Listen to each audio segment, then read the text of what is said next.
प्रयागराज के महाकुंभ से एक वीडियो सोशल मीडिया पर काफी वायरल हो रहा है।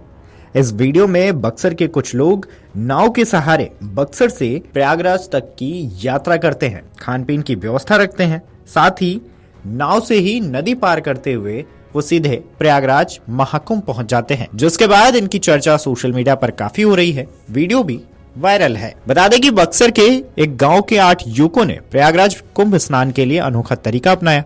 ट्रेन में भीड़ और सड़क मार्ग पर भारी जाम की समस्या को देखते हुए उन्होंने जल मार्ग से प्रयागराज तक की यात्रा करने का फैसला कर लिया।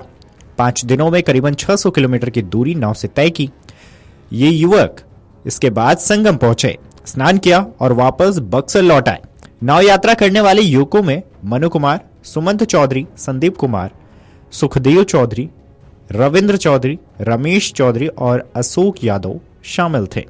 मनु कुमार ने बताया कि जब उन्होंने सुना कि प्रयागराज जाने वाली ट्रेनों में भारी भीड़ है और हाईवे पर वाहनों की लंबी कतार लगी है, इस वजह से 40 किलोमीटर पहले ही वाहनों को रोक दिया जा रहा है, तो उन्होंने जलमार्ग से जाने का निश्चय कर लिया। मीडिया रिपोर्ट्स की माने तो मनु कुमार ने बताया कि उन्होंने अपनी खुद की नाव से सफर करने का निर्णय लिया। 11 फरवरी को सुबह 10 बजे अपने गांव से वो गंगा घाट से नाव पर खाने पीने का पूरा सामान लिए और प्रयागराज के लिए रवाना हो गए। 13 फरवरी की रात 1 बजे ये युवक प्रयागराज पहुंचे और संगम से करीबन 5 किलोमीटर पहले नाव खड़ी कर त्रिवेणी संगम में स्नान किया।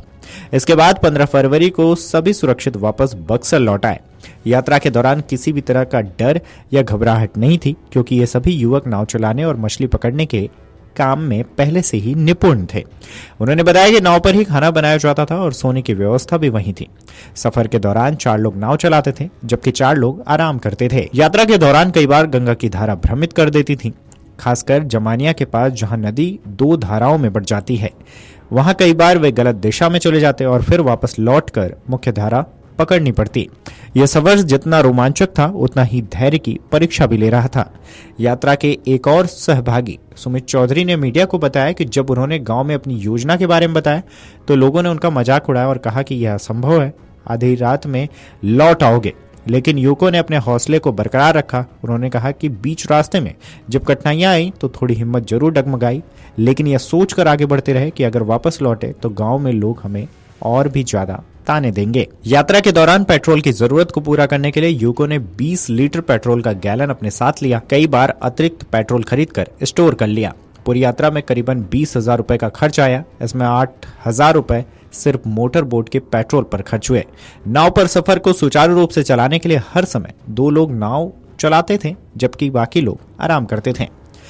अब इन युवकों की सफलता को देखकर बक्सर के अन्य नाविकों ने भी प्रयागराज के लिए नाव सेवा शुरू करने की योजना बनाई। कुछ नाविकों ने प्रति व्यक्ति 2500 रुपए का किराया भी निर्धारित करना शुरू किया। हालांकि प्रशासन ने इसे असुरक्षित मानते हुए इस यात्रा पर रोक लगा दी। बक्सर के सदर एसडीएम धीरेन्द्र मिश्रा ने कहा कि बिना सुरक्षा उपकरणों की इस तरह की लंबी नाव यात्रा खतरे से खाली नहीं है। बहरहाल प्रशासन की सख्ती के बाद बक्सर के नाविकों में नाराजगी देखी जा रही है। नाविकों का कहना है कि अगर सरकार उचित दिशा निर्देश और लाइसेंस जारी करे तो वे इस यात्रा को पूरी तरह सुरक्षित तरीके से संचालित कर सकते हैं। एक नाविक ने कहा है कि हम गंगा के रास्ते से नाव चला सकते हैं और कुंभ स्नान के लिए जाने वाले श्रद्धालुओं को सुरक्षित पहुंचा सकते हैं। अगर सरकार हमें इस सेवा के लिए लाइसेंस देती है तो हम यात्रा को सुरक्षित बनाने के लिए सभी उपाय करेंगे, जैसे कि लाइफ जैकेट और प्रशिक्षित नाविकों की व्यवस्था। बहरहाल इस खबर पर आपकी क्या राय है, हमें कमेंट करके जरूर बताएं। Video desk amarujala.com। Amar Ujala Jeevanjali के सारथी की मदद लें और महाकुंभ में स्नान जरूर करें।